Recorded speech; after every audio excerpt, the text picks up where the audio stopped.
హైదరాబాద్లో ఒక ఆర్ఎండ్బి ఇంజనీర్ ఏసీబీకి చిక్కాడు. అతని పేరు మోహన్ నాయక్గా తెలుస్తోంది. ఆదాయానికి మించిన ఆస్తులున్నాయన్న ఆరోపణలతో ఏసీబీ సోదాలు చేసింది. మోహన్ నాయక్ ఇంటితో పాటుగా 15 ప్రాంతాల్లో ఈ తనిఖీలు జరిగాయి. మోహన్ అక్రమాస్తులు చూసి ఇప్పుడు ఏసీబీ అధికారులు కూడా షాక్ అయినట్లుగా తెలుస్తోంది.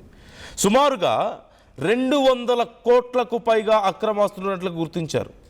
మోహన్ నాయక్ ఇంట్లో నుండి 60 లక్షల రూపాయల నగదు, 13 బంగారు బిస్కెట్లు, 2.5 కిలోల గోల్డ్, 6 కిలోల వెండితో పాటుగా 20కి పైగా విదేశీ మద్యం సీసాలు స్వాధీనం చేసుకున్నారు.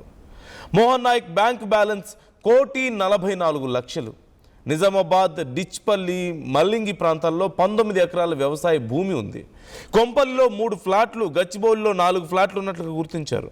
మొత్తం 7 ఫ్లాట్ల విలువ 7,73,73,867 అంటూ అంచనా వేశారు. మియాపూర్లోని ఈ ట్రైప్లెక్స్ విల్లా విలువ సుమారుగా 2,50,00,000. ఇక కూకట్పల్లిలో నిర్మాణంలో ఉన్న ఇల్లు విలువ 62,14,000.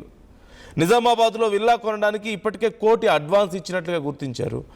ఇప్పటికే మోహన్ నాయక్ను అదుపులోకి తీసుకొని అధికారులు విచారిస్తున్నారు.